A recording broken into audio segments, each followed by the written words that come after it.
All right, well, let's take a look about how the world's literally just lost its fucking mind. Yeah, I'll start that awkward in my French. Thanks for everybody for watching, but yeah, it's a shit show out there, people. That's for sure.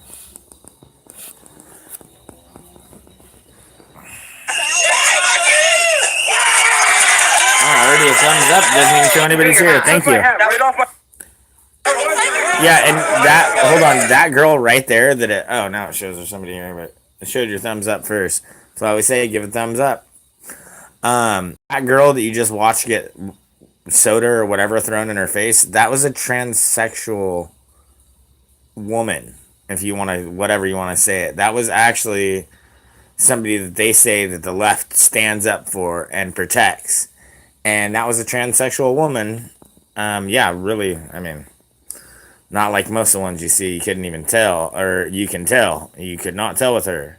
She was very beautiful, very beautiful. And they came and throw soda in her face or coffee or whatever it was. Like, that girl, she didn't deserve that. That's not fair. You shot an old man that raised pepper spray. For the president.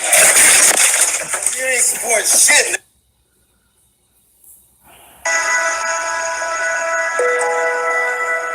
Are you experiencing sudden and violent fits of anger after merely hearing the president's name? Donald J. Trump is now president of the United States. Have you experienced muscle spasms triggered by a MAGA? You may have early onset of TDS. You might be asking yourself, is it contagious? Unfortunately, friend, yes it is. If you have the need to smash windows and light flags on fire, this is a stage of early onset TDS. Signs you may already have stage 4 TDS include demonstrating mock executions of President Trump, smashing concrete stars, lighting the hair of innocent Trump supporters. But all is not lost, my friend. There is a cure for TDS. And here we go with Antifa again, Antifa. This is a CNN article, which is surprising that they would even report that Antifa is harassing innocent citizens just trying to eat their breakfast. But this is what it's coming to. We need to wake up. When the servants of the Lord are warning that civil war is coming and things like that, this isn't a joke. You don't have to be a prophet. You can prognosticate that this is coming. It's not coming. It's here. How can we turn a blind eye to this? We've never seen this before. Even though many conservatives understood that Barack Obama was a socialist and that we were becoming a communist nation and are well on our way, and all of that. No, people didn't go to Michelle Obama and run her and her children out of restaurants or anything the way they do Sarah Saunders and, like this. This is why there is a walkaway movement. Listen to those testimonies. Those people all say their friends turned on them and called them every name in the book. And, they lost 500 Facebook friends in an hour and just for posting one article, and just this venomous, violent hate coming from the left, not from the right. Matter of fact, last night I just watched one of those walkaway testimonies, a gay man talking about how he purposely, before he did the walkaway thing, went into the most conservative, what they would call the alt-right groups. What he was told were just these worst Nazi, horrible people. He went into those conservative Facebook groups to test it. And he wrote and he told them, I'm a gay man and I'm this and that and that. And they were all, you're welcome here. I may not agree with your lifestyle, but you are an American citizen. And you have a right and you have a voice. And Yep. he said he never got that on the left. He was never allowed to think on his own or have his own opinion without being venomously, violently attacked. He said he feared for his life. Not from the right. He said 1,000 comments in the conservative, quote unquote, alt-right Facebook groups. And 100% of them were accepting and loving and compassionate. He said he was shocked to find out that he had been lied to. No, that it we're is. not these horrible, violent monsters. But he saw for himself all of the violence and hate came from the left, who he thought Most were people his are own good friends. people. I'll put a couple Look, of clips of here's his what's crazy. testimony up It's like after this most article. people are good people.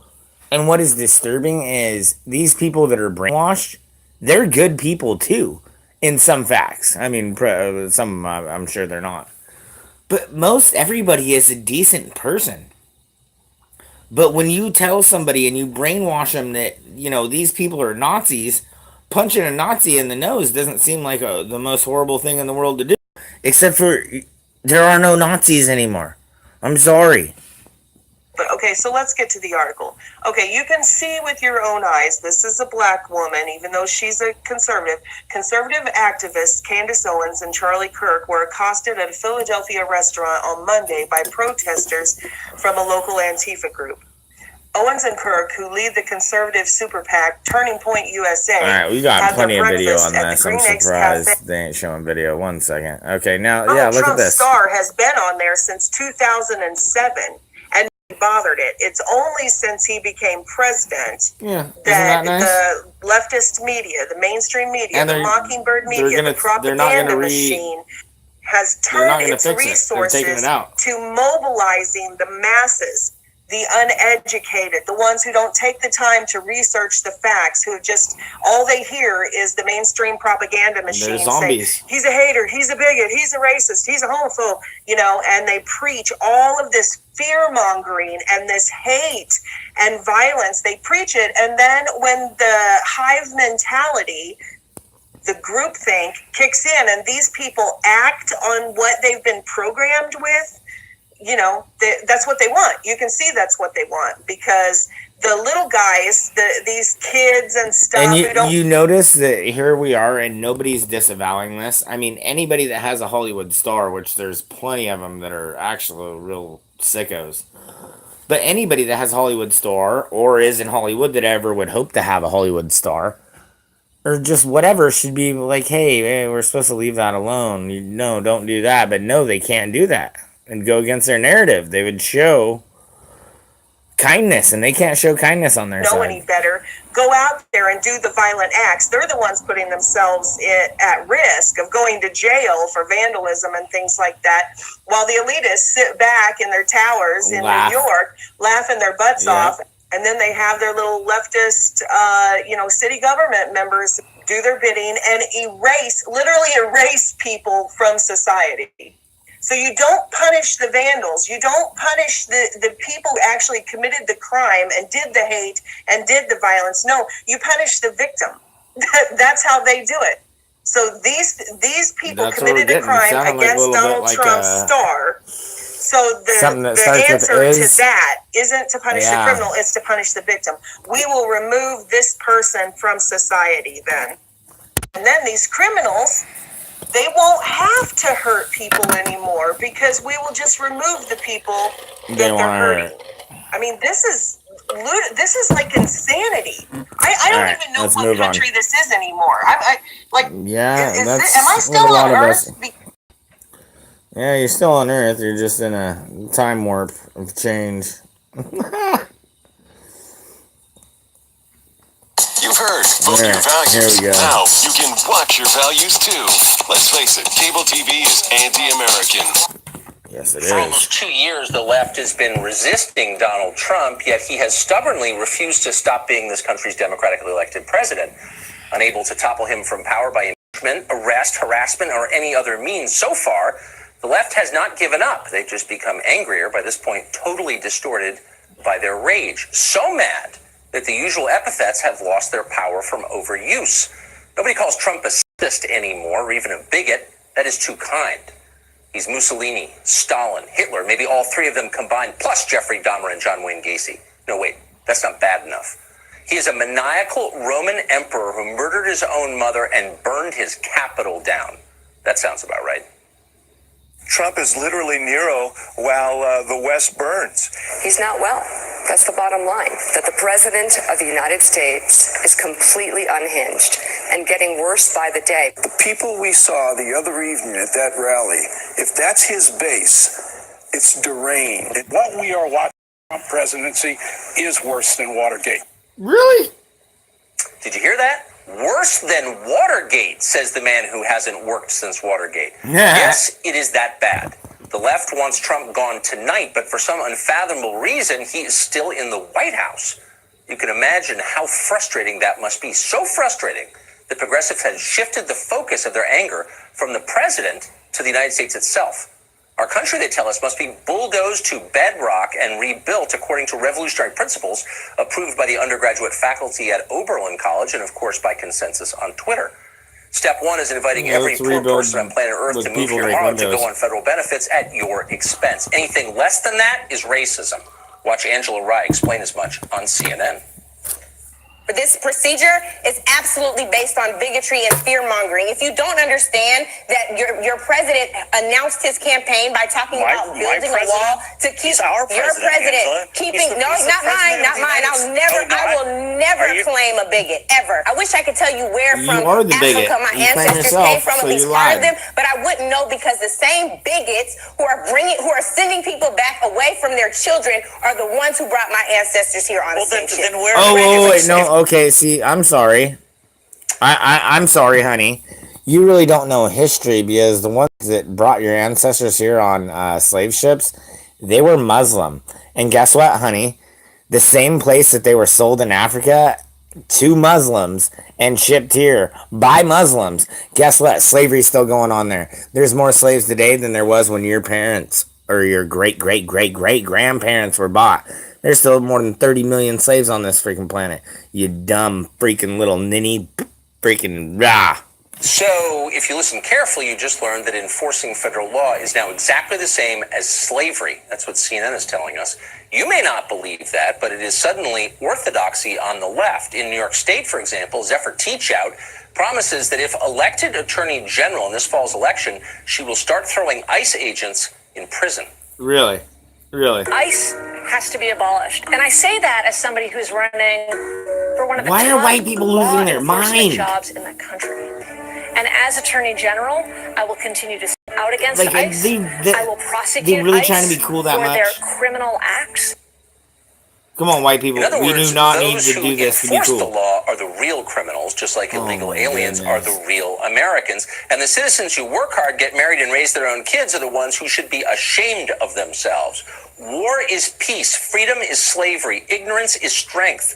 Orwell saw it all 70 years ago. Suddenly, we are living it in real time. So Republicans ran on the promise to defund Planned Parenthood, $500 million a year of taxpayer money. Remember that? That was a 2016 election. Correctional Republicans haven't really tried hard to do that. That has not stopped the administration, though, from taking its own kind of action on the question. The administration is attempting to tweak Title X funding formulas to divert federal.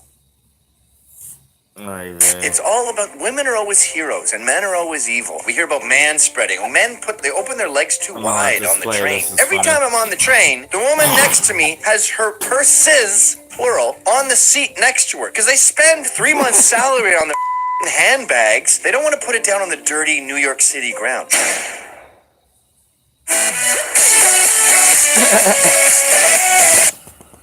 Federal funds away from Planned Parenthood, the country's largest abortion provider. Sonia Osorio is the president of the New York chapter of the National Organization for Women. She says the real goal of defunding Planned Parenthood isn't to prevent taxpayers from funding something they abhor. You guys are here, throw a thumbs up. It doesn't tell me if you're here unless you do. Sonia Osorio joins us tonight. Sonia, it's great to see you. Thank you for coming on. Thank you. Well, Tucker, if you take away the access to abortion, and you take away birth control, which is a really big issue that we've got to discuss here tonight. You are indeed forcing women. I just don't want to pay for it. To have children. Now, forcing let's them. get back to your point. They hopped on. People actually, but I mean, I think most of our viewers know that what you're saying is pure lunacy and dishonest, and you do too. But let's just sort of, just for fun, reverse engineer this for a second. So, who is taking away the right to have an abortion? I think the law, I don't think I know because I read it, the proposed regulation change would just make it less likely that taxpayers have to pay for abortion. Is that the same as banning abortion? Let's be really clear. And this is something, and it's really Yeah, the reason, let's be Tucker, that really I wanted to clear. come on your show tonight Please. because I needed to Let's do dispel that. this myth. People need to understand. I want all the viewers to understand. Your taxpayers do not pay for abortions. Yeah, in this we do. country. Taxpayers do not pay for abortions. They don't. They Well, don't. But with they some do give exception. $500 million With to some the exception. largest Your taxpayers do abortionists pay for abortions on the continent. if, Right. in the case of rape, and if a woman is dying. Those are the two situations since 1977 because of the Hyde Amendment. Look, you're hold on. You're spewing propaganda here. It's look, we pay taxpayers at gunpoint $500 million to Planned Parenthood, which commits more abortion than anybody else in the country. So I don't think you money's should joke fungible. about They say it at doesn't pay. gunpoint. I'm not joking. You just talked Well, about it is at gunpoint. gunpoint. It is at. What is it gunpoint? If you don't pay your taxes, Exactly. they come and They arrest you. come with the The police gun. arrest you. So you don't pay your taxes voluntarily. You do it because the government backs it up with a threat of force. What That's everybody just a should fact. also I'm not understand, making if you an give me a illusion. moment to speak, what everybody should understand Okay. also is Planned Parenthood works just like any other medical provider. They get reimbursed for the procedures they perform that are approved by Selling government. babies and they selling get, their body parts. They get Kinda like that. reimbursement for an STD testing. They get reimbursed for all those other services they do, but not for abortion. 93% of what they do is abortion. So what are you talking about? But hold on, you've taken a lot of moments to talk. So let me just ask you one question, which is: We've got 4 minutes. You're They're for down to 2. abortion. You think abortion is a constitutional right. I think the right to bear arms is because I've read the Bill of Rights. Why shouldn't taxpayers be forced to subsidize the NRA or buy guns? Now, who is talking lunacy? And who is being dishonest? Well, why is that invited me crazy? here- You think invited me taxpayers to should he- pay for an abortion? You're giving me the moral lecture, but just answer my question. I think it's an interesting question. I want viewers to know that 1 in 4 women in this country have an abortion. You're Yeah, not that's answering bad. the Of question. women, That's I'm bad. not answering your question. No, because it's a stupid Why? question. I think it's a really And I interesting want- question. Oh, because I it's don't care causing me what to your What's sad question is opportunity those same to women have viewers. I'm abortion trying to after speak to them. abortion after 1 in 4 abortion. women have an abortion in this country. Yeah, no, that has but gone down. I think from I get to 1 answer in the question, 3. Sonia. It's It's really gone down funny. from 1 in 3. Okay. The reason why it's gone Yeah, down let is me because ask- we've let had me- teen pregnancy prevention Right. programs that have Right, been okay. successful. No, but that, And right okay, now, but the that's Trump silly. Let me ask you a administration question. wants Do you, to divert they're bad. Okay. Now you're $250 just, million. This is why I never like to teen talk to the pregnancy- abortion people because they just shout. pregnancy All right. programs. Pretty Don't much. Let me cut you off, please. They want to trying. divert that to abstinence only education. All right, Sonia. Now let's I talk- tried. It was a good faith effort. Bye, Felicia. I tried. I hate cutting people off, but you were just too obnoxious. I'm sorry. America is in the grip of the single worst drug crisis in its history by far. Every year, overdoses kill more Americans than died during the Get ready for entire this. 11 years of the Vietnam War. Opioids, particularly fentanyl and heroin, are the main culprit. So what's the priority in Congress? Well, a bipartisan group of senators led by Chuck Grassley and Dick Durbin is trying to reduce criminal sentencing for drug smugglers. The Sentencing Reform and Corrections Act of 2017 would cut the mandatory minimum, But for example, for smuggling let's a keep the users kilogram of in even heroin longer. across the border from 10 years to 5. Whitney Bone is a criminal defense attorney, and she's joins us now. Whitney, thank you for coming on. I think most people 3 years ago, when they first heard about sentencing reform, had in mind low-level drug users, marijuana dealers, and they thought, why are we sending these people away for life? No, And I think hey, most that people is a great analogy. It is like we are frogs boiling in water, being freaking radiated by 5G, this, that, the other thing, water, food, blah, blah, blah, GMOs, you can get into everything. But yeah, no, it is. It's death by 1,000 cuts. And that's where we're at. It's sad. I agree with that. We should have some sentencing reform. But why in the middle of the worst drug crisis in American history, fueled by opioids, would you be reducing the sentence for a massive heroin trafficker? A kilo of heroin contains over 30,000 equivalent lethal doses of heroin. So why would you reduce the penalty for that? The reason we reduce the penalty is not because we're going to reduce the penalty for every single drug trafficker, or as you've pointed out, drug smugglers who are bringing. I heard that you were going to sit in front of CNN for 16 Crowder. hours, but I thought even you are not that stupid. Well, no, you were wrong. I just came across him a little while ago, but Crowder is freaking drugs across the hilarious. border. What we're talking about here is due process. We're talking about constitutional rights of defendants to be sentenced in a way that's not a one-size-fits-all. And the bottom line is these judges that are serving on the United States Sentencing Commission and that are advising the Senate Committee on the Judiciary have compiled a lot of information that shows, you know what, there's no nexus between this draconian minimum mandatory sentencing, which is one-size-fits-all, and every single drug trafficking defendant. Not every drug trafficking defendant is someone smuggling heroin across the border. A lot of times people are charged with possession with intent to distribute or conspiracy with possession with intent to distribute, and they are essentially low-level dealers. I understand that. I understand that. But the threshold for this reform in this bill is a kilo, 2.2 pounds of heroin. Once again, that's over 30,000 lethal doses of heroin. That's a huge That's amount. right, Tucker, but it makes it discretionary. It makes it discretionary for federal judges. What it does is it takes a 10-year minimum mandatory and gives a judge discretion to do a 5-year minimum mandatory. We already have safety valves. We already have substantial assistance provisions, which allow judges to go around minimum mandatories altogether in these drug trafficking cases. Okay, so however, how about this? What they've done is they've given judges more discretion. Okay, no, I understand, but you're not really answering my question. So why don't I pose it this way? Why don't you paint for me a scenario where someone caught with a kilo of heroin should get less than 10 years in prison? Well, I can paint you a really great scenario, which happens every day in federal court, which is that individuals are charged with conspiracy, with possession with intent to distribute, which means that every person that's involved in this broader conspiracy, from the guy who took the phone call to tell the other guy to drive to the Wendy's to pick up the heroin from another guy, all of those guys are in the conspiracy. And every time a drug deal happens, those individuals are charged with the aggregate amounts of all of those drugs, and that's not necessarily representative of one guy's involvement who's probably an addict anyways. Okay, you are answering right past my question. No, I'm saying the person who is in possession of a kilo, not the person who laundered his money, not the person who did his dry cleaning, but the person in possession of the kilo. 30,000 doses of heroin at a time when 50,000 Americans died of drug ODs last year. Is there not a statement that we can send when we say, you're caught with that, I'm sorry, you're actually in trouble, for real? Well, actually, Tucker, a person who's just in possession of the heroin would not be falling under these sentencing reform provisions, because we're talking about trafficking and we're talking about distribution and manufacturing and possession with intent to distribute. Someone who just possesses the drugs is not even really facing a minimum mandatory necessarily under the state provisions that we're talking about here anyways. But someone who possesses the drugs is not a one-size-fits-all. You're being inaccurate. If you are in possession of a kilo of heroin, by definition, you are going to be charged with trafficking, period. You can't use 30,000 doses of heroin. You're selling it. So what she said is not true. That person shouldn't get the same treatment as somebody who is carrying 10 kilograms over a period of 5 years, where maybe it's split up in less than a kilogram a deal. All right, yeah, that was pretty hilarious. I know it's true. That's why I said it. The answer to that isn't to punish the criminal. Come on. Okay, this is dang freaking good. Hey, like I said, I never believe everything that anybody says, but there's lots of good truths in this right here. Lots of them. Can you capture the truth from the fakery? No, this is a good one. Really good one.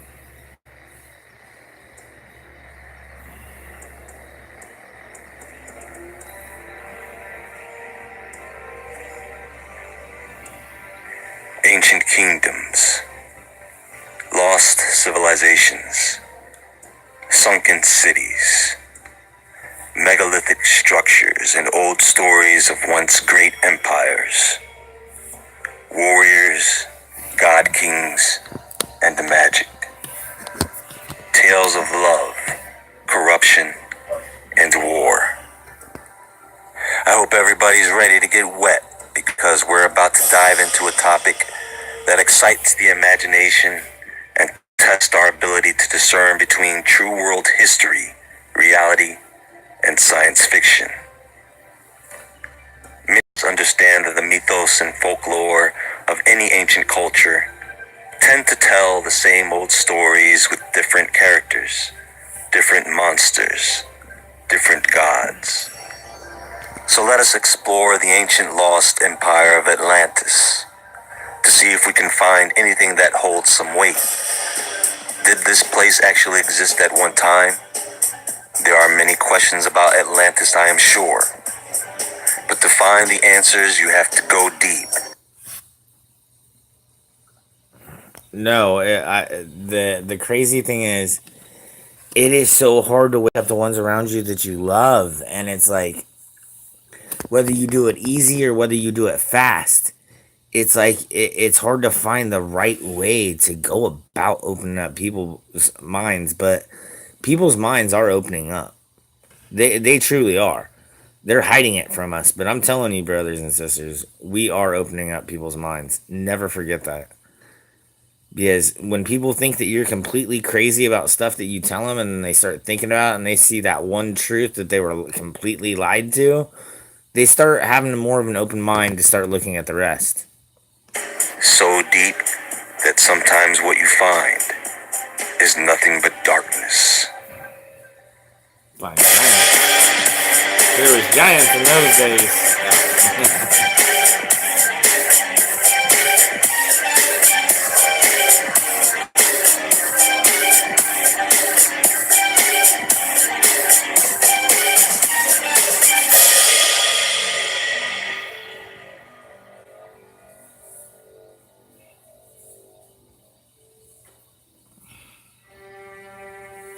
There are scientists, scholars, investigators, researchers that spend a lot of time and resources into finding the lost city of Atlantis.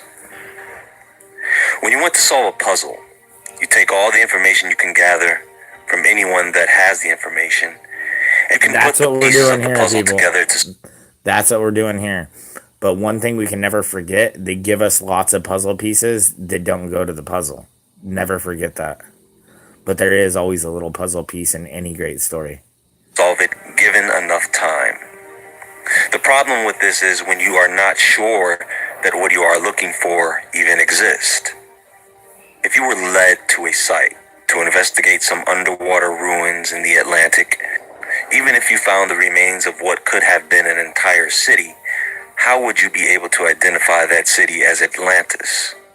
Are you going to look for a signpost that says, "Welcome to Atlantis"? No, you're going to look for preserved artifacts, carvings, art. You're going to study the architecture. You're going to look for any scrap of human remains. You have to look for something specific that will identify the city as Atlantis, according to accounts. Start with Plato's. The Greek philosopher, student of Socrates, and teacher of Aristotle, left us with the works Timaeus and Critias, our first source for information on Atlantis. In fact, the majority of the information we have on Atlantis comes from his works. So it was a small group of men, Socrates, Timaeus, Critias, Hermocrates, and Plato, telling stories. And Critias tells us the story of Atlantis, that he heard from his grandfather, who heard it from his uncle Japitus, who heard it from Solon, a lawgiver and Greek poet, who heard it from an elder priest during his 10-year exile in Egypt. Keep in mind, you have travel between Greece and Egypt and a mixture of cultures, which is why they have very similar stories, legends, mythology. Probably the only real difference between these two ancient cultures is race and language. Now, Plato gives us quite a few details about Atlantis, including its location. So why would it be located in the Antarctic?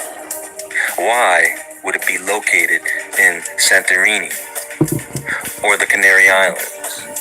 Why would it be located in the Bahama Islands or Malta or Doggerland beneath the North Sea? Why would it be in the Sahara Desert, in a place known as the Eye of the Desert? Some people suspect Transylvania, Romania as a possible location for Atlantis. Pay attention to this. Isn't it interesting that Hotel Transylvania 3 has an Atlantis scene? And what's even more interesting is when you try to look up any information on Transylvania and Atlantis, this movie is what you get. Pages and pages of it. Changing history. To find the connection between Atlantis and Transylvania, just take like, a look at the history of... Just like Tesla. If you try to search Tesla up and look up Tesla, it brings you to freaking Elon Musk, not the true Tesla. Because a lot of his work is out there, and trust me, if anybody with half freaking couple brain cells to rub together actually used what information Nikola Tesla left behind, we would have... They can't let that happen. The Scythians, or the Dragon Lords, or Ring Lords, an antediluvian race of barbarians I like to call history on us, the Sith. People have hypothesized that Atlantis is located at all these different places around the Atlantic, but it seems people are trying to find Atlantis everywhere except where Plato said it was. You know, when someone writes something down, I would assume that Plato was very clear about what he wanted to relay to the reader. But of course, since Plato did not make up the story of Atlantis, it is only logical that one would look at other ancient tales of a similar nature and try to find connections.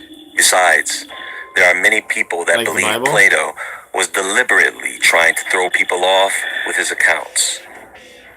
But some suggest that the place Plato was referring to was actually in Africa, in a time long ago, back when Africa was known as Lower and Upper Ethiopia, and the Southern Atlantic was the Ethiopic Ocean. This power came forth out of the Atlantic Ocean, for in these days the Atlantic was navigable, and there was an island situated in front of the straits, which you call the Columns of Heracles, the Strait of Gibraltar, known as the Pillars of Hercules. The island was larger than Libya and Asia put together. Now, this old Egyptian priest known to Solon was a genealogist and very knowledgeable about human history, telling Solon about a war between the Athenians and the Atlanteans that apparently was lost by the Atlanteans due to the superior military of the Greeks. He told him how the Greeks were like children and lost a huge chunk of their history due to a reoccurring cataclysmic event. A deluge believed to be the result of a judgment upon Atlantis by the gods that sunk the empire in only one day. The priest emphasized how the Egyptians were able to hold on to the traditions and history of their ancestors. And basically what we see in ancient Egypt was the surviving culture of the old world prior to the deluge. Thank you for being here while you could. So I may spoil the reading here a bit, but in Plato's Critias, he tells us the story of how Poseidon, the god of the sea, water, earthquakes, and horses, was given a division of land, and island, and there he had children. In the center of the island was a very fertile plain. In the center of the plain was a low mountain, and in that mountain dwelled a man, Ebenor, his wife Leucippe, and his daughter Cleito, of whom Poseidon became enamored. Now to secure his love, Poseidon closed off the mountain, with rings or zones varying in size, 2 at land, 3 at sea. Now in those days, there was no shipping, so no one could get in. In the interior island, underground, he conveyed 2 springs of hot and cold, and was able to supply man with everything he needed to live. Those who were already on the island, of course. Here he begat a family of 5 pairs of twin male children, and the oldest of them, his name was Atlas, who was made king of the center island. His brother, think of that. Eumolpus, Look, everything is wordplay. Think of it. If you want to know the true maps of the world or what they say it is, isn't it an atlas that you go to? Isn't that weird? Was assigned part of the country that was nearest the straits of Gibraltar, that is. The other brothers were made chiefs over the rest of the island, and their kingdom extended as far as Egypt. I'll say that again. Their kingdom extended as far as Egypt, and Tyrrhenia, which is a part of Italy. Now keep in mind, this is all still before the deluge. Now Atlas was able to prosper due to precious metals that were mined, such as orichalcum, which is a type of copper alloy. There was an abundance of wood and herds of elephants. In Atlantis, mind you. There were many pastures for animals, herbs, grasses, fruit-bearing trees, temples, palaces, harbors, and docks. One of the first things the Atlanteans did was they bridged over the gaps of sea to make a path to the royal palace on the center island. At the same time, they also dug canals from the center island through the zones of land out to sea. Plato says the zones of earth were surrounded by walls of stone with diverse colors, black, white, and red. They quarried and hollowed out the land underneath the edges of the zones, creating double docks, with roofs of rock. The outermost walls were coated with brass, the second with tin, and the third, which was the wall of the citadel, fleshed with the reddish orichalcum. Now in the center of the citadel was a temple dedicated to Cleito and Poseidon, surrounded by an enclosure of gold. Poseidon's temple was covered in silver. The pinnacles were covered in gold, and the roof was ivory, decorated with gold, silver, and orichalcum. The rest of the interior was lined with orichalcum. Outside the temple were golden statues of the descendants of the 10 kings and their wives. There were other palaces and altars, baths for men and separate baths for women. And there were both hot and cold water fountains, and water was supplied through aqueducts through the bridges to the outer circles. And the zones had temples, and in the larger of the two, there was a racetrack for horses that ran all around the island. The guards were placed in the zones according to who was most trusted. The most trusted of the guards were stationed closer to the citadel. The land between the harbor and the sea was divided by a wall, where there were many dwellings, and crowded, and apparently so crowded you could hear the hum of human voices. The plain surrounding the city was high cultivated and sheltered by the mountains of the north. It was oblong, and falling out in a straight line followed the circular ditch, which received water from the mountains out into the sea.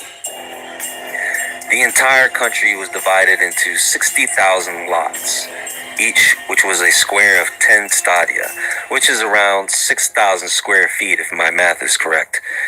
Each of the 10 kings were absolute in their own sector, only bound to the injunctions of Poseidon. By now you should have a pretty fair image of this place in your head. He gives terrain descriptions, coordinates, location names, the topography. It's not a riddle. If you go to the location that best fits the description and nothing is there, even if this extrusion in the Atlantic was once Atlantis, then I'm guessing that sucker is buried deep, away from where the city actually stood. Look at that. Plato tells us that 9,000 years have elapsed since the time of which he is speaking, and the land which once was basically buried in the mudslide of the mountains during the deluge, a punishment of Zeus and the other gods on Poseidon's kingdom of sinners. Now Plato does give us a disclaimer, changing names for copyright reasons, I guess, since Solon was using the story in his poems. I don't know, but awesome. He does hint at his story being somewhat altered, but still claims to be true. Even Plato is telling us stories about extraterrestrials coming down to Earth, having intercourse with human females, and producing giants. Sounds like the Bible, doesn't it? Yeah, I mean, Atlas was a titan after all. I guess Plato left that part out. Now, nobody has found this place, folks. There are people who think they may have a good idea of where Atlantis, or whatever it was called, may have been. But again, the original story comes out of Egypt. And if it is a true story or legendary tale, it would have to be known by someone other than Solon and the Egyptian priests. We would need to find a similar story in Egypt and go from there to find its origins, which may come from somewhere else in Africa. And we've all heard different versions of the same story before, folks, with those common elements: men, women, and gods. Gods and human women. The Titans and their strange-ass creatures. So that Atlantis is gone, okay? But what about the Aquaman version of Atlantis? The underwater kingdom. Where does that idea come from? Well, friends, for that, we're going to have to take a look at the sea, in which lives the next topic I am going to dive into, presenting a question of not where or how such a place could exist, but what type of beings could exist there.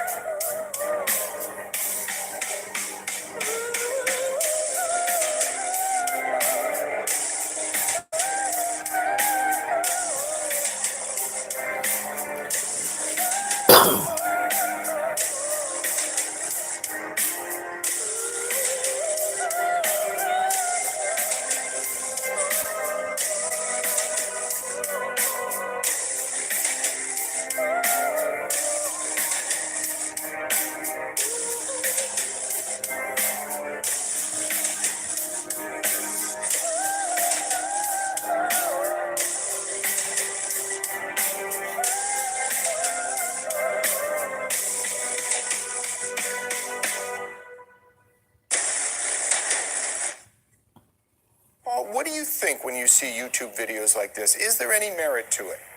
Well, I think it's why I believe we can't immediately dismiss everything posted on the internet.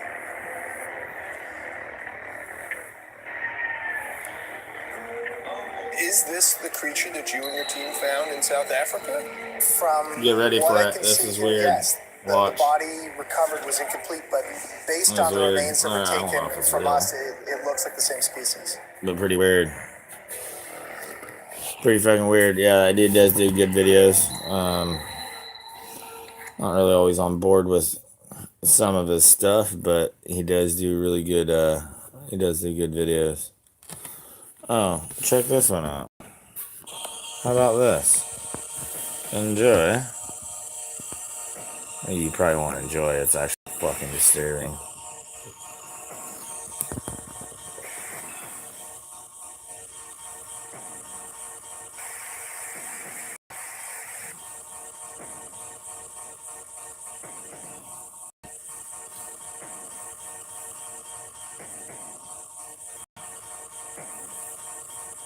Uh, 11 children were careful rescued here. from disgusting conditions in an underground trailer Friday. Well, This thumbs happened in up, New it helps. Mexico. The search was started by looking for a 3-year-old boy missing out of Georgia. It led officials to the site. They came across a sort of makeshift compound where the children were hidden. 2 adults were identified, Suraj Waha and Lucas Morton. Okay, I just gotta ask one thing. If this was a Trump wearing hat mofo, this would be everywhere. Yeah. But imagine that. You're hearing it here. Children range in age from 1 to 15 years old. Local officials compared their conditions to starving refugees.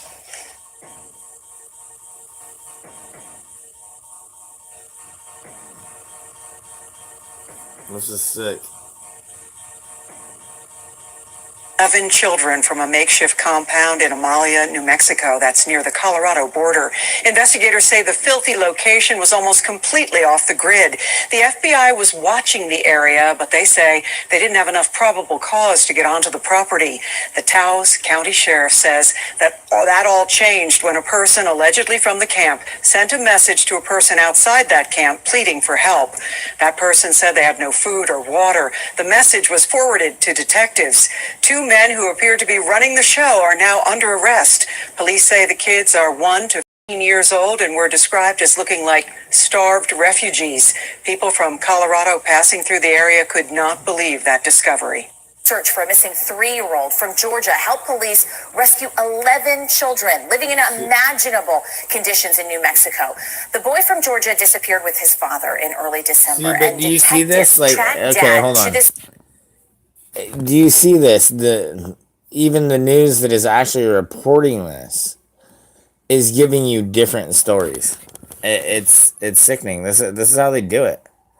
They're destroying us from having a brain by giving us just so much information, let alone changing facts throughout time. Small community near the Colorado border. And that is where police say they found the children. They were ranging in age from 1 to 15. They were all living in this makeshift compound. I mean, police say they all looked like third world refugees. The children had no shoes, no food, no fresh water. And officers say had dirty rags for clothing. Now, 2 men were arrested. One of them is the dad wanted for the abduction of the 3-year-old from Georgia. We don't know, though, how the men are connected to the other children. But police say the men were armed with a rifle and 4 handguns. The news has just shaken people who live in the area. These people must be really sick to do something like that to these kids. It scares me because the safety of my own children who are teenagers, you never know what can happen at any given point. The children from the compound are now with child welfare workers. 2 women were also found in question, but later released. By the way, the missing 3-year-old has not been found.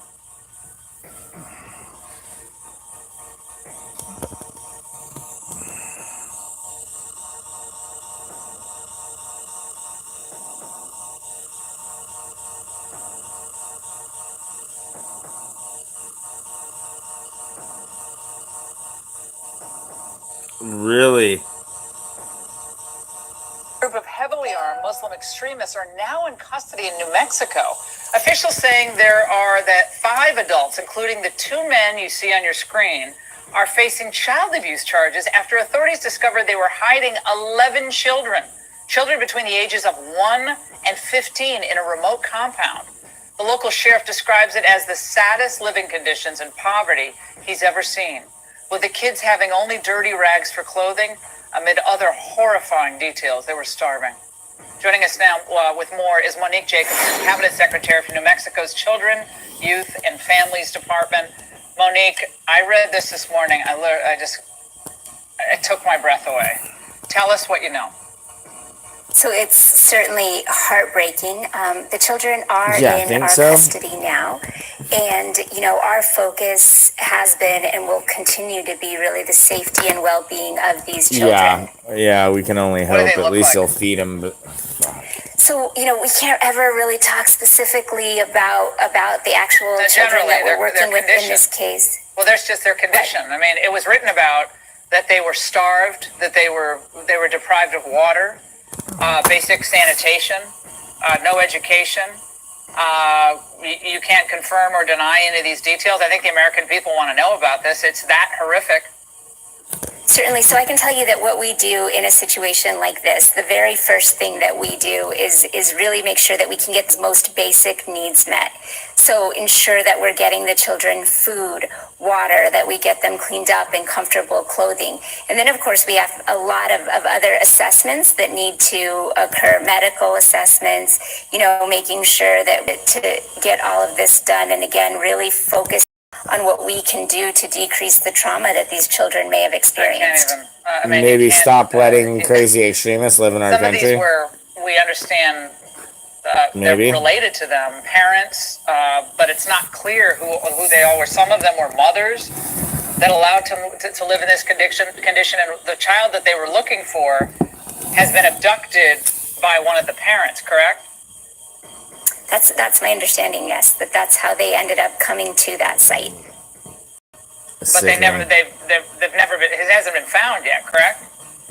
That's correct. That's not one of the children that we have in our custody. Right. Yeah, they got freaking transported off. Are any of the children saying anything about, why this happened to them, especially the older children? Did they give you any insights yet? So, no, again, in a situation like this, we work with trained forensic interviewers who are, again, trained in how to talk to children and really get them to open up. But we do know oftentimes it will take a good deal of time before children are comfortable enough that they will talk to us about what all they have experienced in their life up till now. And do you have any idea how long they've been held in these conditions? those are all the kinds of questions that we're working to gather information on as we speak. All right, well, we got to get more information on this because my viewers want to know, and I know people all across the country are trying to figure out how this happened, who these abductors were, and what, if any, sicko motivation, including religious motivation, there could have been.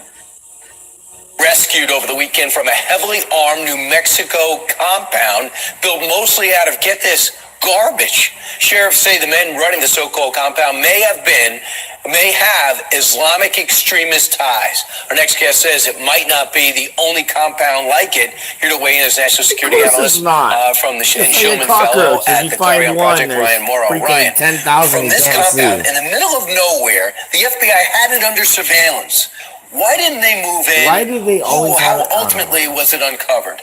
Right, so this is really an amazing story. So I have Muslim sources inside of a community that knew about what was going on, where a child had gone missing. The father was accused of abducting child, and the accused kidnapper is the son of a radical imam in Throw a thumbs Brooklyn. up, it helps We don't with know the that the imam algorithm. was involved, but that's how I learned about it. And then it turns out, where did he flee to, believed to be with that child that he kidnapped, meaning his son that he abducted, ends up being near the New Mexico-Colorado border, and this very remote area with lots of guns with his friend. And now we know that there were 11 kids there, 3 women. And when I talked to law enforcement sources close to the investigation, they said this is basically a 10-acre compound terrorist training camp with Islamic extremist ties. They said it definitively to me, and they indicated that they believe that this is part of some broader radical Islamic movement. They wouldn't say what group or movement they think is part of, but they made it pretty clear to me, not just a couple of guys hiding out.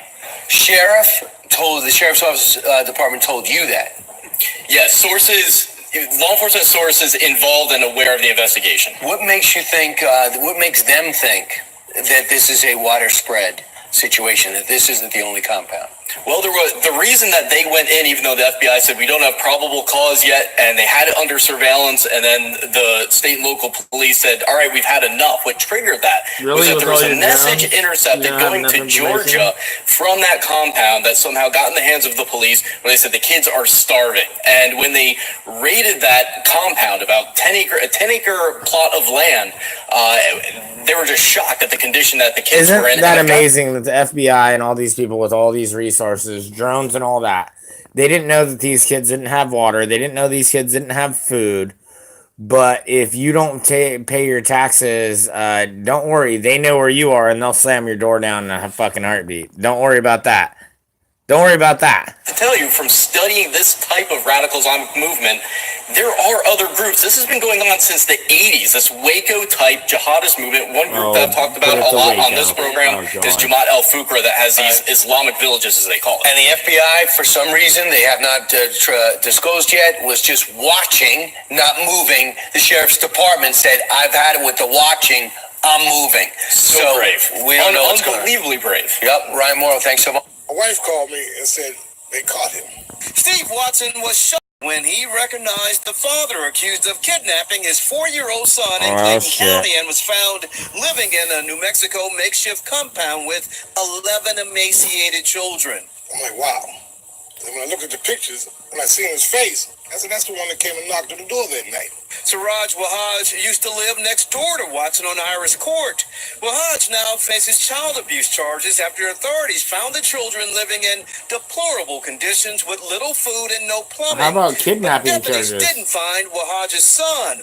Neighbors are very concerned about little Abdul Ghani Wahaj. Boy, I hope he's all right, because I think he's sick. Authorities may have more reason to be He concerned probably about passed, the little and boy. they had to bury According him. to this I arrest guarantee they'll warrant probably find for the body. Wahaj, the boy's mother says Wahaj said he wanted to perform an exorcism on the boy because he believed he is possessed by the devil. Oh, God. Seemed like he was weird. Neighbors say Wahaj was an oddball. He would stand in the street and just stare. But mostly they say he and several women and children who lived in the home didn't bother anyone. Yeah, they were fine. They stayed to themselves. Steve Watson had no idea why Wahaj would want to run away with his child. He's like, who kidnaps their own kid? Throughout Friday and Saturday, additional information was gained that led us to believe the original target child may still be on that compound. Yesterday at 11:19 a.m., yeah, not alive. Remains of a young boy. Those have been turned over to the Office of Medical Investigations. No positive identification of that child has been made at this time. All right, I'm sorry. Everybody probably hates me. I know. I do stuff that we can laugh at. And this is a whole bunch of crap that's really hard to laugh at. So I do apologize. Let's see what else we can find. But yeah, I just thought that you guys should see that and be like, what the F is that? Well, I know. Trust me, I know. This is the crap that I go through all freaking day. Listen, looking at stuff and losing it's like, weight is what actually the very hell? simple. And no, it's not just eat Blah, blah, less and blah. exercise more. That is How are they increased that trouble me? Well, you guys want to hear about gang stalking? I got a good one on that, but we'll let that go. But here, this is a great one. So you still believe in satellites, do you? Could Russia be planning an attack on undersea cables that connect global What internet? would it matter? Ships and The submarines internet- working near undersea It's cables that space, carry almost right? all of the world's internet. The Cold War was a classic alien dialectic. Google and Facebook join forces on undersea data cable. The network of deep-sea Pacific Rim cables that help connect the web and keep it global is about to get bigger, with a little help from Google and Facebook. The deep-sea Pacific Light Cable Network will stretch across the Pacific Ocean between Hong Kong and Los Angeles. The cable will use new fiber optics to transmit large quantities of data, forming the first direct deep-sea cable network between the two cities. Normal fibers transmit data on the C band. The new fibers will send data in both the C and L bands, which developer TE Subcom says effectively doubles the bandwidth available. The cable will be able to handle up to 120 terabits per second. Google says that's enough bandwidth for 18 million concurrent video conferences between Hong Kong and Los Angeles. When it's completed in 2018, the cable network will span some 12,800 kilometers between the cities. I never saw a person going, look at what my phone can do. Nobody does that. They all go, fucking thing sucks. Get it a second, would you? No, let's do 5G. Little fucking fryer brains. It's going to space. Can you give it a second to get back from space? Doesn't seem like you're going to space to me. Slow for you non-contributing product sponge cunt. Can you just wait? Can you just take a little breath? Just wait for that picture of Axl Rose to get on your phone. Like it even fucking mattered what you were doing. Like it was even important. Along communication cables on the ocean floor. Wiretapping or cutting the cables altogether could have far-reaching and disastrous consequences. So we wanted to know, just how much damage could Russia do by cutting undersea cables? First off, chances are high you're watching this video thanks to undersea cables, especially if you live outside of the United States. Undersea cables deliver up to 99% of international communications. The other 1% is served by satellites, but they are considerably slower. Served by satellites, but they are considerably slower. The other 1% is served by satellites, but they are considerably slower. Well, why do we have so many satellites? Reportedly 278 cables in service, connecting every continent on Earth besides Antarctica. Today, these cables transmit phone calls, internet data, and other forms of digital traffic at a rate of up to 80 terabytes per second. It's going to space. Can you give it a second to get back from space? The longest cable connects Western Europe to Australia and East Asia and is nearly 25,000 miles long, but has always been the fiber optic powerhouse they are today. The first submarine cables were laid in the 1850s and used to transmit telegrams. Over the past century and a half, those lines have been repeatedly upgraded and repaired to connect the world and provide the base for a more global community. The problem is because these cables are thousands of miles and run across the ocean floor, it's almost impossible to keep an eye on that, which is why the U.S. so concerned about Russia's activities. Of course, cutting an important cable would be difficult to deal with, but not unsolvable. Cables are regularly damaged accidentally by passing ships, broken by earthquakes, and even torn open by sharks. In 2007, more than 50 repairs made in the Atlantic Ocean alone. Still, during the Cold War, Russia was repeatedly accused of intentionally breaking communications cables. This would have been in violation of the Convention for Protection of Submarine Telegraph Cables. This 1884 treaty made it illegal to damage undersea cables and even provided a way for ships which inadvertently snagged a cable to seek compensation for a lost anchor or fishing net. But what the U.S. may fear more than Russia cutting a cable is Russia wiretapping it. This fear is so great because the U.S. already did exactly that to Russia in the early 1970s. The project, codenamed Operation Ivy Bells, saw the National Security Agency successfully place a listening device on a Russian undersea cable. It stayed in place for nearly a decade, monitoring sensitive communication. Undersea cables are integral to modern-day communications.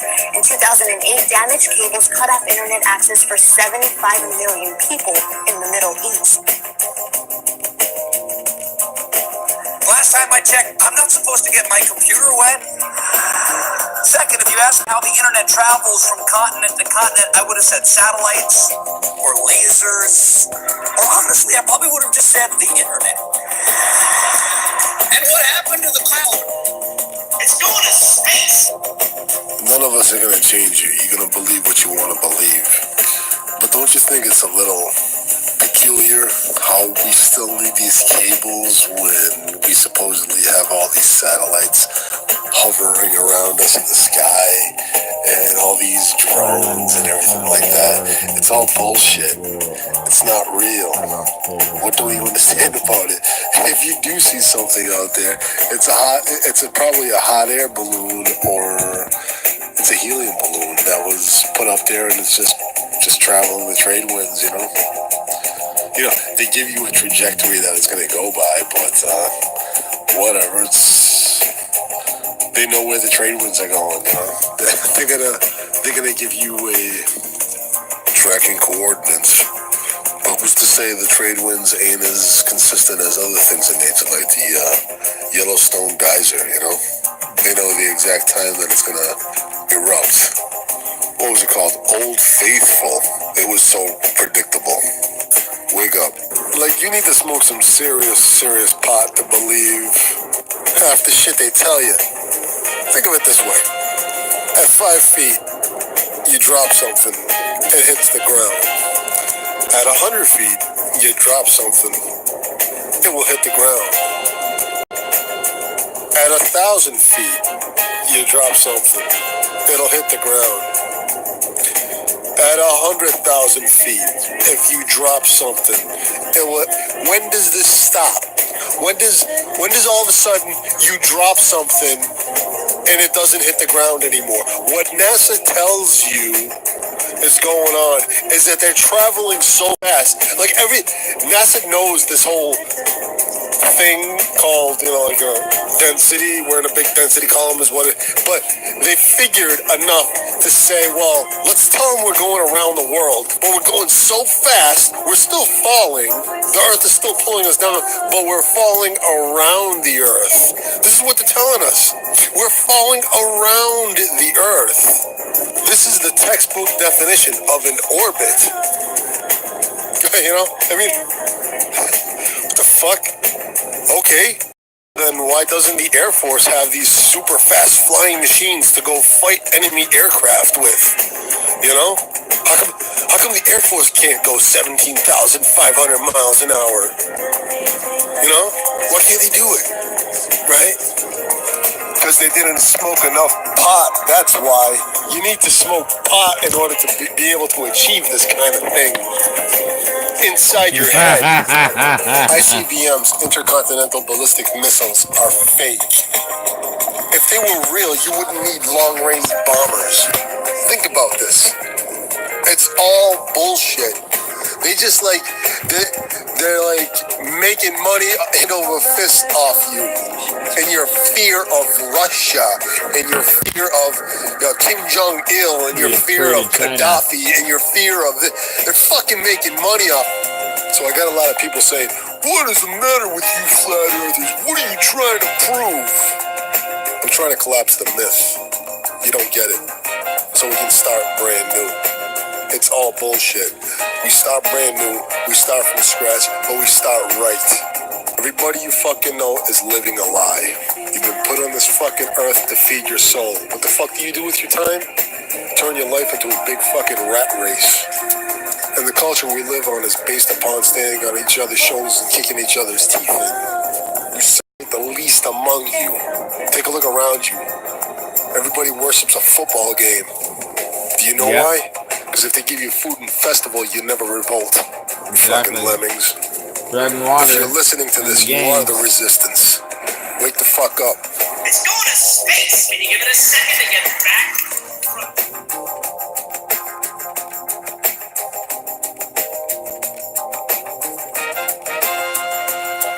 This is where we're at, people. Like, everything's a fucking lie. It's fucking disgusting, man. It's so freaking disgusting. It's ridiculous. Makes you want to punch your own self in the tooth. Makes you want to punch yourself in your damn teeth. So you still... Alright, well, I think maybe I'll throw one more down, but I don't know. Thinking about over it for the night.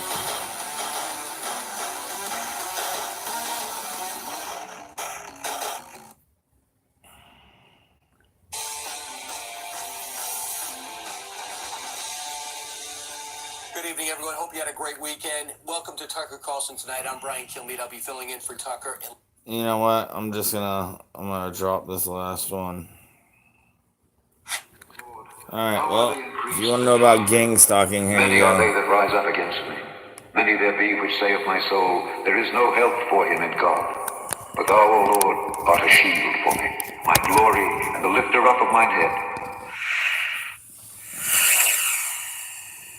Pay attention.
What the hell? Yeah, you're gonna have to pause. Sorry.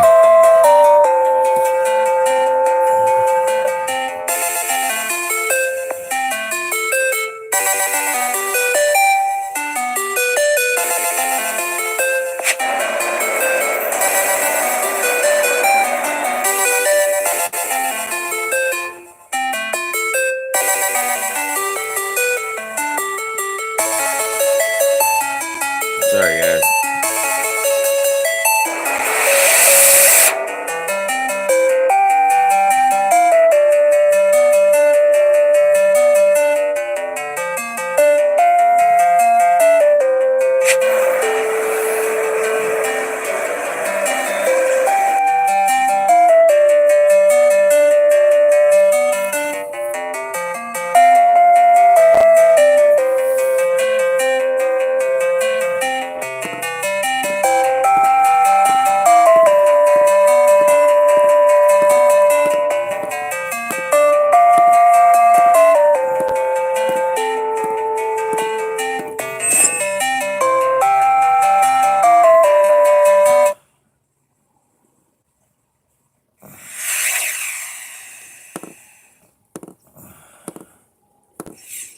Let's run my satellite tracking program. And fight again. Retreat to refuel. Battle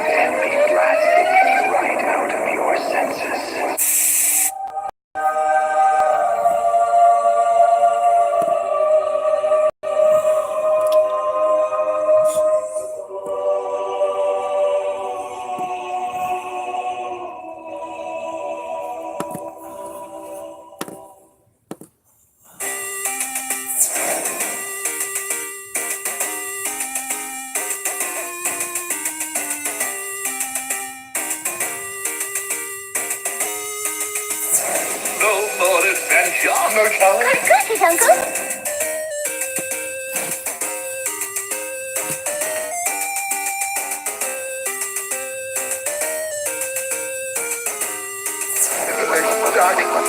Eating an apple. Good show, Daphne. She likes that.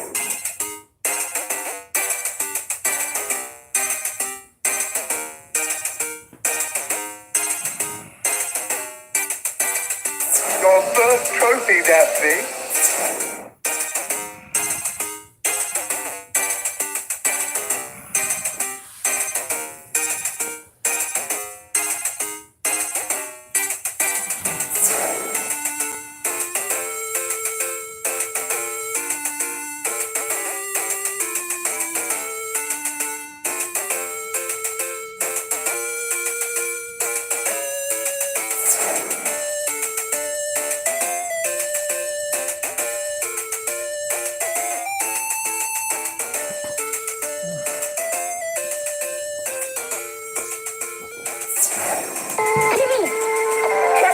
Cosmic Art cartridge.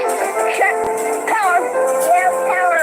Meteor! I got it! The Cosmic Ark searches out strange creatures on distant planets. Speed them up! But the Ark travels in space.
This week at Walgreens, when you buy one hair care product, you get another 50% off.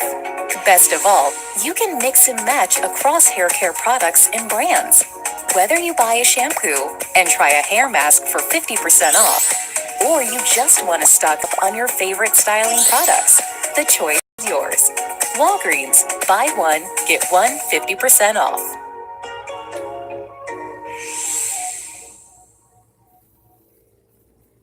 Hey, what's up guys? Gons here for the Face Like the Sun YouTube channel.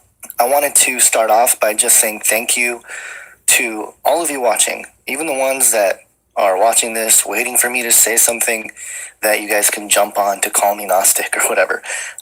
In all seriousness, I really do appreciate all the encouragement and positive feedback after the rant video I posted yesterday. I was actually overwhelmed. I didn't think that there was so much support out there.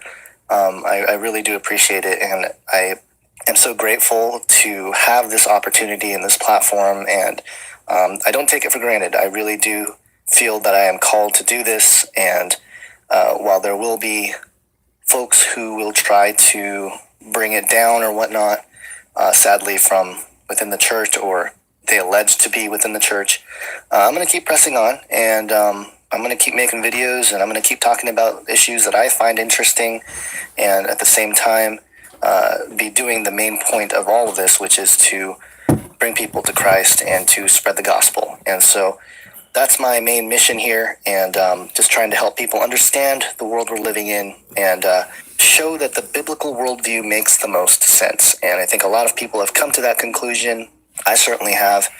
And it's a journey, though. You know, it's definitely something we have to go through, and I'm always trying to learn new things, and I like to explore ideas that I don't agree with and things like that. So I think it's something we all should have fun doing, while we're here. Yes, things are dark. There's a lot of stuff going on, but I think it's important for us to have the joy of the Lord at the same time. And I feel like a lot of times that is missed in this community. And so I'm trying to strike a balance. It's not easy, but I do really, really appreciate all the support and encouragement that came in.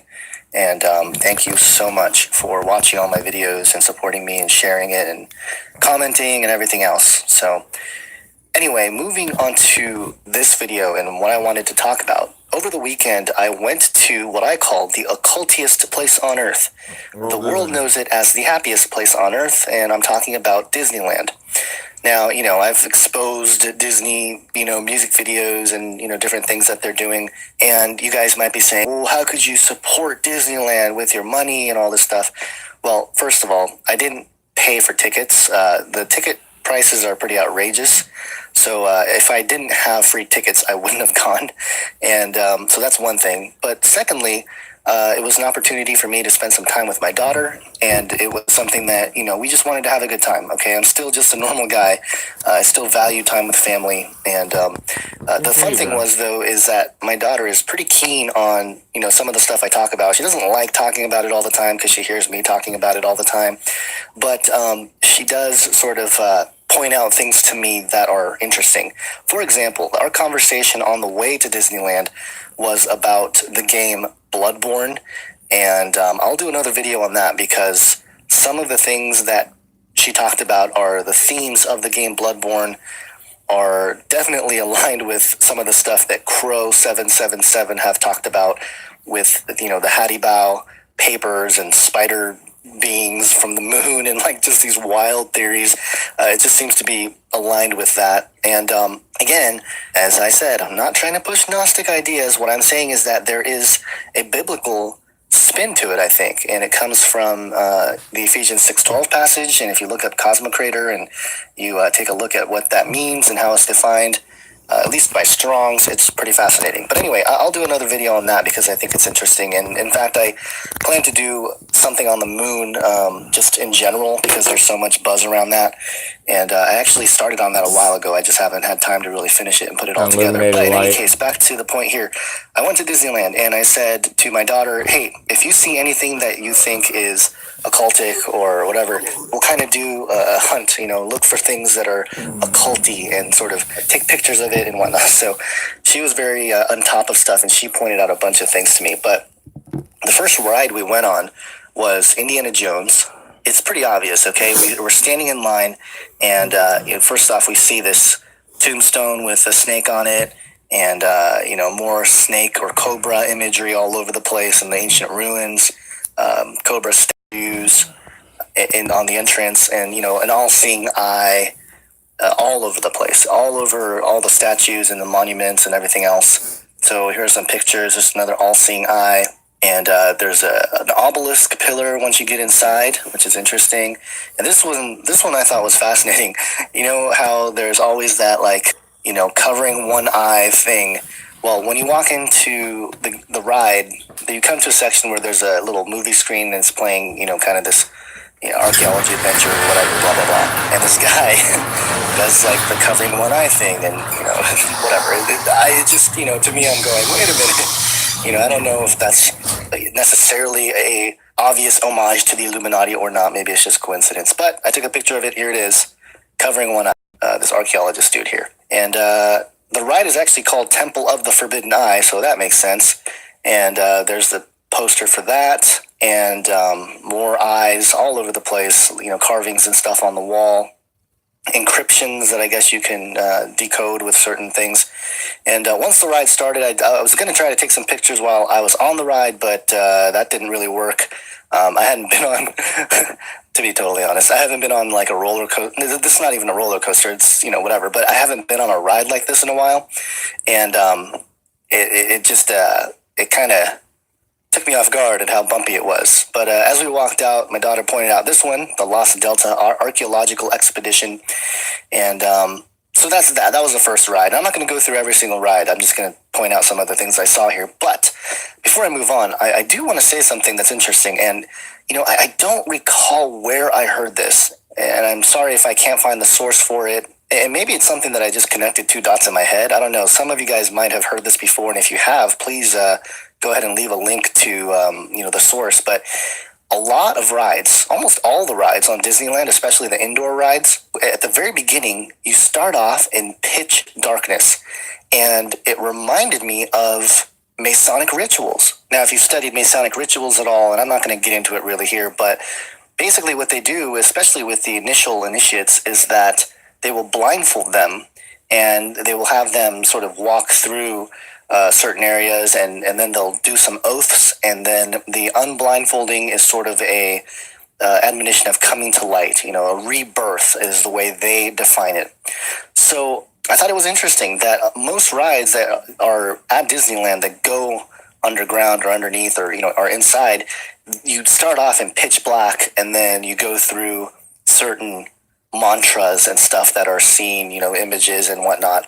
And then you come out the other side, reborn, so to speak. And now, I don't know if this applies to every single ride, but certainly there were a handful that I felt were modeled after that ritual.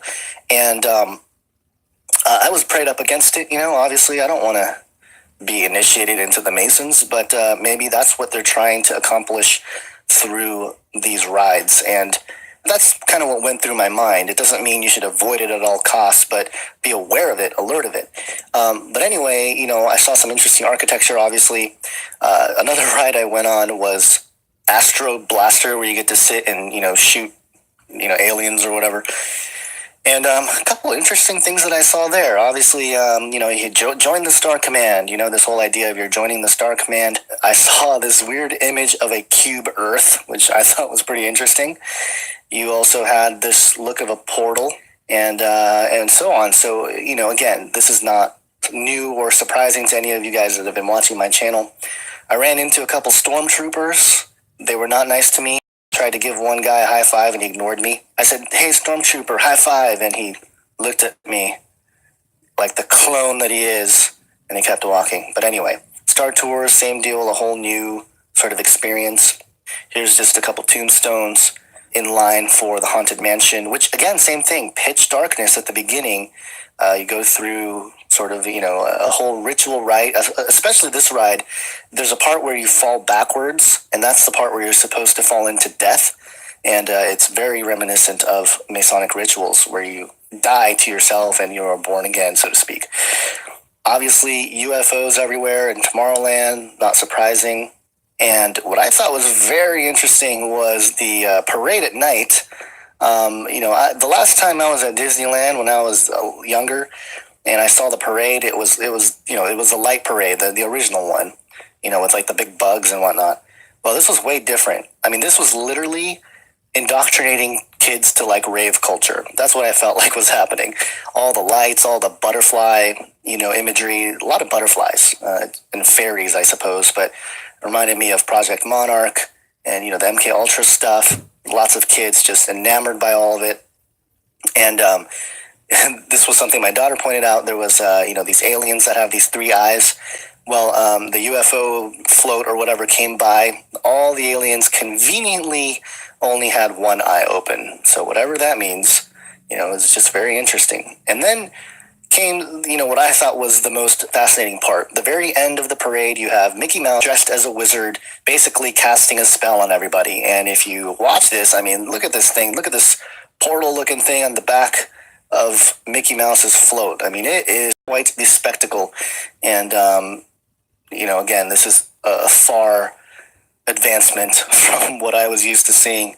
But here's Mickey basically casting a spell on everybody to, buy more Disney stuff or whatever. And I'm sure there's plenty of sort of psychological operations behind something like this. And, why even have this float with this weird sort of, portal-looking thing in the back. But anyway, so that was that. Very interesting stuff all over. A lot of pine cone imagery, and if you have done any study on the pine cone, something in connection with the pineal gland, and the Vatican has imagery of a pine cone. There's Sumerian tablets that have pine cone imagery, and a lot of people believe that it has something to do with third eye. The World of Disney thing here, again, it's like this telescope thing with 1 eye. Obviously, it's one of the characters looking through a telescope, but it's got the wings, like the butterfly-looking wings, and the 1 eye. And it's just pretty obvious, in my opinion. But this takes me to the final thing I want to talk about here. Now, it was already a strange day, obviously, right? I mean, we had a good time, but at the same time, we saw all this occultism there. And actually, I know most people probably know this if they're, kind of like a Disneyland buff, but the ride Pirates of the Caribbean, there's a section that actually has a real skull in the ride. I mean, how creepy is that, So for those of you that didn't know, there is a real skull on display in the Pirates of the Caribbean ride. And there's all sorts of little, secrets and stuff. One of the other things I saw while I was there was Club 33, the door Club 33. I saw a gentleman who was allegedly, it was his birthday, walk into Club 33. And so, obviously we know the number 33 in connection with Masons and, the whole thing there. So we saw all that. Now on the way out of the park, my daughter and I, we saw something very interesting. And it was a black ring. Now, I've seen a lot of videos and stuff about black rings, black smoke rings, and some of it's been debunked. And I'm not saying that there's anything necessarily significant to it, but it was just very bizarre. We saw this black smoke ring, and it was a perfect circular black ring in the sky, and it moved past in front of the moon, and I was like, whoa, did you see that? And my daughter's going, yeah, I saw it, I was going to tell you about it. I pulled out my phone, I started recording it, and here's how it looked when I was recording it, just pitch black. I knew I wouldn't be able to see it, at the time, but I wanted to throw it into my editor and enhance the light a little bit so you might be able to see it, and it's really not that good footage, guys. I was really hoping to get a little bit better footage of the black ring, but you can kind of see the ring there, and what happened was it was a perfectly formed black circular ring. It floated across, and in seconds it turned white, and it turned just into a cloud and dissipated.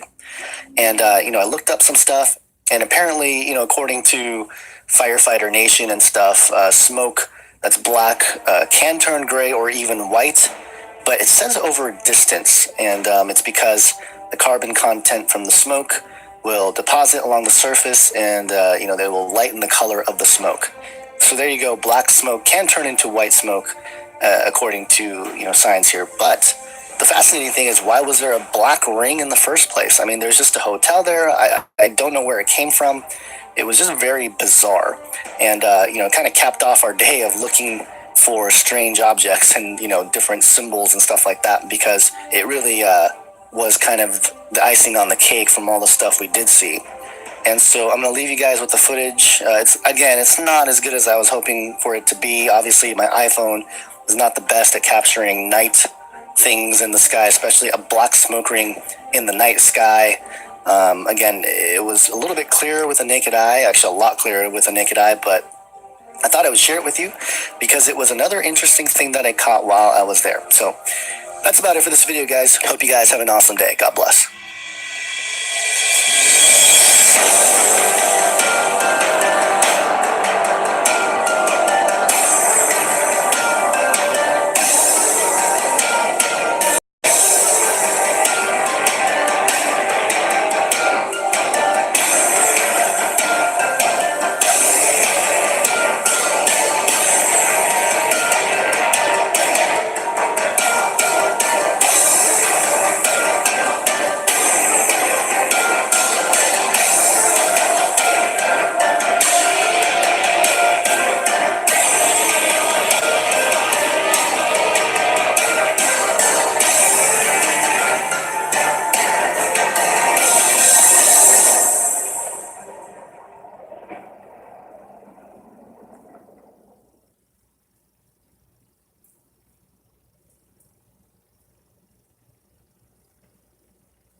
Fitbot is the best way to plan, deliver, and track all of your clients' workouts in one app.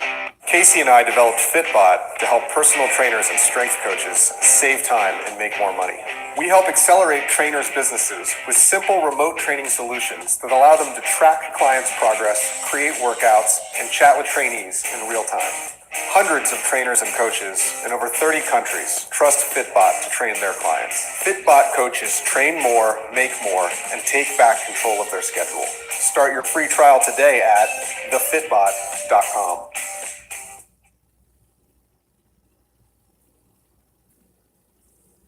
We are live on Now You See TV, and I am your host, Patricia Hall, and I am excited for the show that we have for all of you all tonight. I am joined briefly with John Pounders, and he's got some wonderful, exciting information for you guys. So I'm going to let him take it for a minute and share with you all just some exciting information. Hey, John.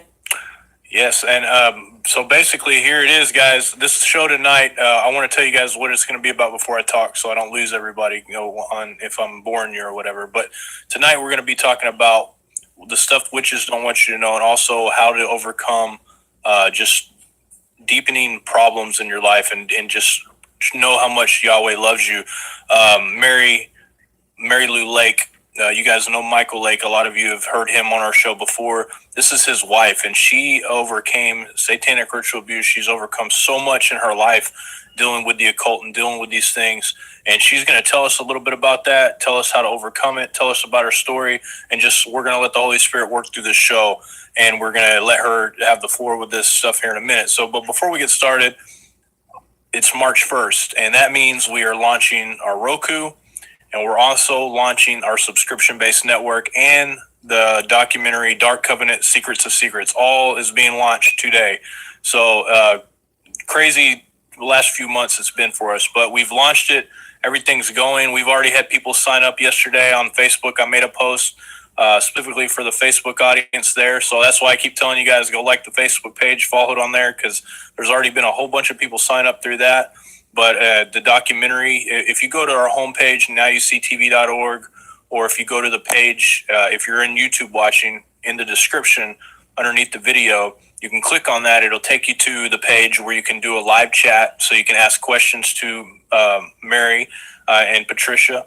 And also there is links that show you exactly how you can get a hold of the documentary, exactly how you can get a hold of Roku and do all that different stuff on there. So go check that out.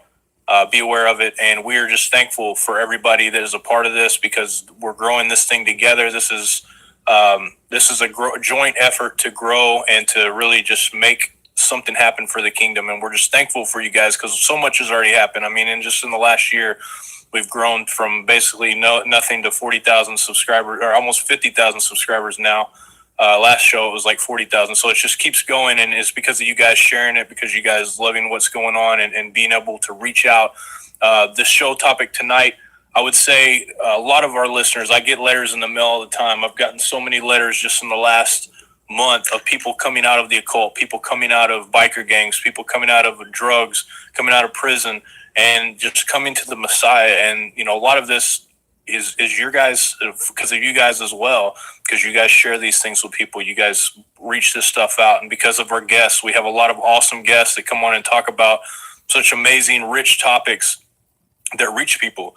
And we also, I would like to thank the witch that streams our show for everybody, even though he's making fun of us, because people from that show that watch us while he's making fun of us actually are starting to see, like, hey, this stuff rings a bell with me.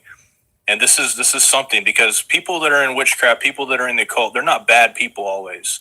But they, you know, sometimes there are some people that are pretty wicked, but they want something more. They're not trying to destroy people. They're not trying to do all that. Usually it's because they want to feel important.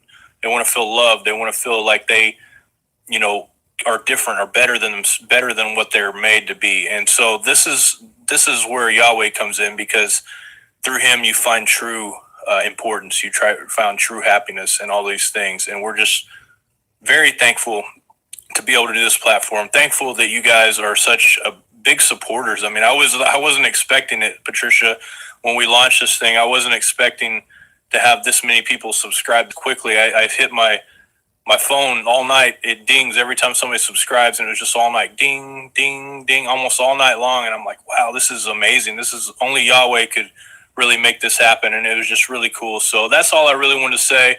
Just, we're excited. Go check it out. Go to nowuctv.org. If you want to go straight to the subscription-based network, you can watch the documentary there, or you can buy the DVD online. So it's all available, whether you want to get the DVD or whether you want to do it on the subscription-based network. It is available on the website. And that's all I wanted to say. Thank you, Mary, for coming on the show. Patricia, I'm going to hand the reins over to you. I can't wait to watch this. Me and my wife are going to sit back and listen, and we're just thankful to have you. And so be blessed, guys, tonight. And I will be in prayer for you guys, because I know that this kind of topic brings spiritual warfare always. And we've had so many people on the show that have gone through this. And we also, you know, the Tristan is the lady that's doing our captions for our program, and she's been going serious spiritual warfare attacks, because she's joined in and trying to help and bring the word to people that can't physically hear, only can hear through captions and stuff like that. So pray for her, pray for the people involved in here, and just, you guys be blessed and have a good night. And I can't wait to hear it. Thank you so much, John. And we're so excited about the network and everything that's coming up. I am just extremely excited to welcome our guest tonight, Mary Lou Lake. I am so excited for all of our listeners. And like John said, if you're over in the YouTube chat and you want to ask some questions, I won't be moderating the YouTube chat, just our nowuctv.org Rumble chat. So if you'll come on over to nowuctv.org, and if y'all have any questions for Mary, just post them in the chat room. I will be moderating through the evening and posting those, and we can ask those questions later. And I tell you, with all that's going on in the world today, what we as believers face individually, corporately, what we're facing nationally, such as what's going on recently, the threats of curses and witchcraft being placed on our president, and the discouraged world seeing evil unfold in front of our very eyes. This topic of giving hope to the discouraged is timely and priceless.